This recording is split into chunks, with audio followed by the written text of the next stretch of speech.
जय हिंद दोस्तों। आइए आज आपके लिए एक नया टॉपिक लेके आए हैं। आय बचत और व्यय पर आधारित प्रश्न जो कि हर एग्जाम में पूछे जाने वाला ये टॉपिक है। बहुत ही इंपॉर्टेंट टॉपिक माना जाता है। एग्जाम परसेंटेज का बहुत ही इंपॉर्टेंट टॉपिक माना जाता है। ये आय बचत और व्यय पर आधारित प्रश्न होता है जो कि इस सीजन में एसएससी के सभी एग्जामों में, रेलवे के सभी एग्जामों में इसका आना तय होता है। 1 से 2 क्वेश्चन फिक्स है, रहेगा। आप लोग आइए ध्यान से, इसका पहले हम बेसिक कॉन्सेप्ट देखते हैं, फिर उसके बाद कैसे लगाया जाता है हम बताते हैं। आप इसको 10 सेकंड में बहुत आसानी से लगा सकते हैं। पहले हम क्वेश्चन को पढ़ते हैं, देखते हैं। एक महिला का व्यय और बचत का अनुपात, एक महिला है जिसकी व्यय और बचत का अनुपात दिया गया है। यदि इनकी आय और व्यय पर क्रमशः 10% और 20% की वृद्धि की जाती है तो इनके बचत में प्रतिशत परिवर्तन ज्ञात कीजिए। ठीक है। महिला के कह रहा है कि महिला का व्यय और बचत का अनुपात कैसे निकालेंगे? एक्सपेंडिचर सेविंग बराबर क्या होता है? इनकम होता है। इस दोनों का अनुपात कितना दिया है? 5:1, 5:1 इक्वल, ये टोटल कितना हो जाएगा? इसकी इनकम कितनी हो जाएगी? 6 हो जाएगा। 6 यदि कहता है इनकी आय और व्यय आय क्या हो गई? इनकम में कितने? 10% की वृद्धि, 10% की वृद्धि, और व्यय मतलब एक्सपेंडिचर पर 20% की वृद्धि की जाती है तो इसकी बचत में X%। इसका एक बेसिक कॉन्सेप्ट क्या होता है? बेसिक कॉन्सेप्ट है कि 20 × 5 प्लस 1 × X बराबर 6 × 10। ये कितना हो जाएगा? 100 प्लस X बराबर 60। तो यहाँ पे हो जाएगा 100 प्लस X बराबर 60, X बराबर -40। आ गया आपका -40। -40 का मतलब क्या होता है? माइनस का मतलब क्या होता है? कमी। माइनस का मतलब कमी बताता है, कमी बताता है। इसका आंसर आपका क्या हो जाएगा? 40%। ठीक है। लेकिन बेसिक ये आपका बेसिक कॉन्सेप्ट है। ये इसके जो वैल्यू ली गई है बहुत इजी है, इसलिए आप इस बेसिक कॉन्सेप्ट को आसानी से लगा लिए। यहीं पे वैल्यू बड़ी होती, कैलकुलेटिव होती, तब आपको ये मेथड लगाने में, आपको मल्टीप्लाई करने में कम से कम 2 सेकंड, 3 सेकंड, 5 सेकंड, 10 सेकंड तो लग ही जाता है मैक्सिमम। तो ये एक लंबा मेथड है। अब आइए इसको हम कितने शॉर्ट तरीके से देखते हैं कैसे लगाते हैं। आइए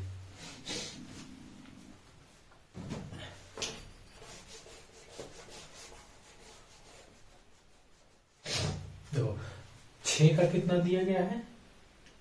मतलब इनकम में 10% की वृद्धि की जाती है और एक्सपेंडिचर पर 20% की वृद्धि। ये 10 से कितना ज्यादा है? ये 10 से 10%, 10 ज्यादा है, लेकिन कितने से ज्यादा है? 10 ज्यादा है, लेकिन कितने पे? 5 पे। तो 5 से मल्टीप्लाई। लेकिन अब इसका ये जो वैल्यू होती है जिसको हमें ज्ञात करना होता है उससे हम डिवाइड कर देते हैं। उससे डिवाइड करने पे कितना हो गया? 50। अब 50 उधर जाएगा तो ये माइनस में चला जाएगा। किसमें? ये इधर प्लस में है, इधर पॉजिटिव में, उधर जाएगा तो माइनस में हो जाएगा। 10%, 10 माइनस 50 बराबर माइनस का 40। -40 कितना हो जाएगा? ये -40 आपका वही माइनस ये बताएगा कितना, क्या कमी बताता है ये आप सब अपने को 40। ठीक है दोस्तों, बस इसमें यही ध्यान में रखना है कि यहाँ पे इनकम का दिया है, इसका पूछा है तो इनकम कितना ज्यादा है, जिसमें इसमें से कोई एक वैल्यू दिया जाएगा तो उसमें देखना है कितना कम या ज्यादा है, लेकिन कितने पे ज्यादा है वो देखेंगे, उसका मल्टीप्लाई करके और जो पूछेगा उससे डिवाइड कर देंगे। और उसके उधर इनकम में जो दिया रहेगा उससे हम ले जाके अगर प्लस आ रही है वैल्यू तो माइनस कर देंगे, माइनस आ रही है तो प्लस कर देंगे। बस इतना ध्यान में रखना है। चलिए हम आगे नेक्स्ट क्वेश्चन लेके आपको और समझाते हैं। चलिए दोस्तों, आइए देखते हैं सेकंड नंबर क्वेश्चन। इसको कैसे सॉल्व करते हैं हम लोग, उसी पे आधारित क्वेश्चन। ठीक है, आय बचत और व्यय पर आधारित प्रश्न है। ठीक, देखते हैं कैसे। राम अपनी आय का 80% खर्च करता है और उसकी आय, राम अपनी आय का 80% खर्च करता है और उसकी आय 15% बढ़ जाती है और व्यय भी 5% बढ़ जाता है, तो उसकी बचत बचत जो है, बचत में वृद्धि प्रतिशत ज्ञात कीजिए। जो बचत वृद्धि है उसको प्रतिशत में ज्ञात करना है। ध्यान से क्वेश्चन को देखिएगा। आइए कैसे लगाते हैं, सेम वही प्रोसेस है। अब इसमें देखिए एक चीज देखना, उसमें हमारा पहले क्वेश्चन में क्या दिया था, पहले वाले से फर्स्ट वाले क्वेश्चन में अनुपात दिया था, रेशियो दिया था। इसमें रेशियो नहीं है तो हम रेशियो बना लेंगे। कैसे बनाएंगे, हमको पता है एक्सपेंडिचर प्लस सेविंग बराबर इनकम होता है। अगर हम 80% हमारी आय का है, आय का 80% खर्चा कर रहे हैं, तो 80 खर्च कर रहे हैं तो हमने क्या 20 तो बचत कर ही रहे हैं ना। टोटल 100 है तो हम 80 खर्च कर रहे हैं तो 20 तो बचत हो ही गया ना। तो इसीलिए यहाँ पे 80 एक्सपेंडिचर हो गया और 20 सेविंग टोटल। अभी इसका रेशियो निकालेंगे, 21 जा 20, 24 जा 80, और ये हमारा 5 हो गया। टोटल कितना हो गया 5। तो हमारा रेशियो समझ में आया कैसे वो, इसको हम मिटा देते हैं ताकि हमारी जगह मिल जाए हमें सॉल्व करने के लिए। एक्सपेंडिचर 4 आया एक्सपेंडिचर और सेविंग 1 आया था, ठीक है। अब रेशियो बन गया हमारा। कैसे बना, यहाँ पे देखो 20 1 जा 20, 20 4 जा 20 चौक 80, ठीक है। 20 1 जा 20, 20 चौक 80, ठीक है। तो ये हमारा टोटल बन गया। इस इनकम कितनी होगी 5 हो गई। अब 5 हो गई, इसमें देखो किसकी, उसकी आय 15% बढ़ जाती है। हमारी आय कितनी है 15% बढ़ रही है, 15% बढ़ा देते हैं। फिर कह रहा है उसकी आय 15% बढ़ जाती है तो उसका व्यय भी 5% बढ़ जाता है। इसका व्यय ये है, ये एक्सपेंडिचर 5% क्या हो जाता है, ये बढ़ जाता है। फिर कह रहा है कि उसकी बचत में वृद्धि प्रतिशत ज्ञात कीजिए उसकी। अब ये हमें ज्ञात करना है, इसको ज्ञात करें। इसमें हम देखेंगे ये 15 से कितना कम है, कम या ज्यादा देखना होता है। आय में हम देखेंगे एक्सपेंडिचर और सेविंग में कितना कम या ज्यादा रहता है। इसमें देखेंगे कितना कम है, -10 कम है। लेकिन कितने पे कम है, ये 4 पे कम है।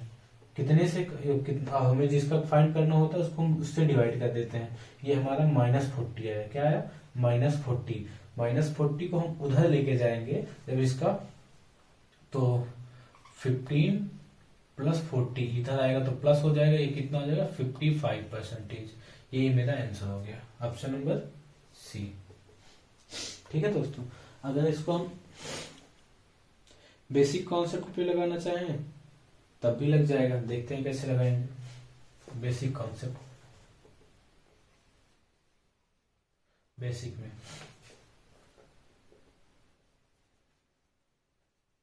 बेसिक कॉन्सेप्ट कैसे, 4 + 1 = 5। यहाँ पे कितना दिया है 5% x% और ये 15%, ठीक है।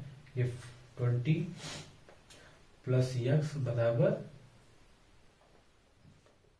x = 75 - 20, 5 आ गया आपका 55 आंसर। ये 55 ये आप दोनों तरीके से लगा सकते हैं, लेकिन ये आपका 2-4 सेकेंड या 10 सेकेंड के अंदर आप आसानी से लगा सकते हैं। लेकिन इसमें आपको मल्टीप्लाई करने में काफी लंबा समय लग सकता है, ठीक है ना दोस्तों। ऐसे ही सारे क्वेश्चन आप लगा सकते हो। अब जाके उठाइए प्रीवियस ईयर, किसी भी चीज का प्रीवियस ईयर, सीजीएल का उठाइए पिनाकल बुक में। अब उसमें आप देख जाइए एक बार, इस पे आय बचत और व्यय पर देखिए कितने कितने क्वेश्चन आए। आप लगाइए इसको। अगर नहीं आएगा तो मेरे से मिलना, कमेंट में बताना कि सर नहीं आता, समझ में नहीं आया। अब मेरे हिसाब से तो इसमें 80 to 90% सारे क्वेश्चन बन जाने हैं। आय और व्यय बचत पर सारे क्वेश्चन बन जाने हैं। बस आप जाके इसकी प्रैक्टिस करो। जी दोस्तों,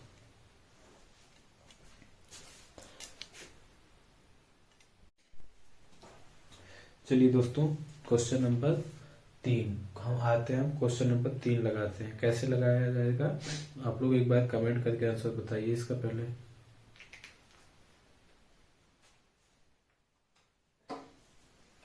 क्वेश्चन हम पढ़ देते हैं। यहाँ पे मैं अपना नाम यूज किया हूँ। मनदीप का व्यय और बचत 3:1 के अनुपात में है। उसकी आय 25% बढ़ जाती है और उसकी बचत 20% बढ़ जाती है, तो उसका व्यय कितने प्रतिशत बढ़ जाएगा ये आपको बताना है। ये हमें सीजीएल 2024 का क्वेश्चन है, ठीक है। दिखा। तो हमें एक कॉन्सेप्ट तो पता होता है ना, क्या क्या, इनकम बराबर क्या क्या होता है, इनकम बराबर होता है एक्सपेंडिचर प्लस सेविंग, ठीक है। तो इसमें दिया किसका किसका अनुपात है, एक्सपेंडिचर रेशियो सेविंग बराबर इनकम, ठीक है। हमें एक्सपेंडिचर का क्या दिया गया है, 3:1 बराबर टोटल कितना हो जाएगा, इनकम हमारी 4 हो जाएगी। अब ये आय उसकी 25% बढ़ जाती है, तो 25% इसको, हमारा सेविंग कितने परसेंट बढ़ाया गया है, 20%।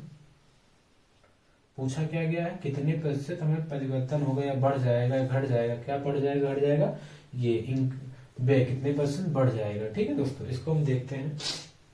अब इसमें ध्यान से देखना, इसमें हम इनकम की तुलना इन दोनों में से करते हैं। किसी एक को इसे व्यय पूछा जा रहा तो हम इनकम की तुलना सेविंग से करेंगे, कितना ज्यादा ज्यादा या कितना कम है। ध्यान से देखिए 25 और 25 की ये कितना ज्यादा कम है, या 25 से कितना कम या ज्यादा है, 5 कम है, 5 कितना कम है 5, लेकिन कितने पे कम है 1 पे, इंटू 1 अपॉन डिवाइड किससे करेंगे, जो क्वेश्चन जो हमें पूछा जाएगा, एक्सपेंडिचर पूछा गया है, व्यय पूछा गया, तो व्यय के हम अनुदेशियों से डिवाइड कर देंगे, बराबर 25। ये 5 आ गया, -5 अपॉन 3 बराबर 25।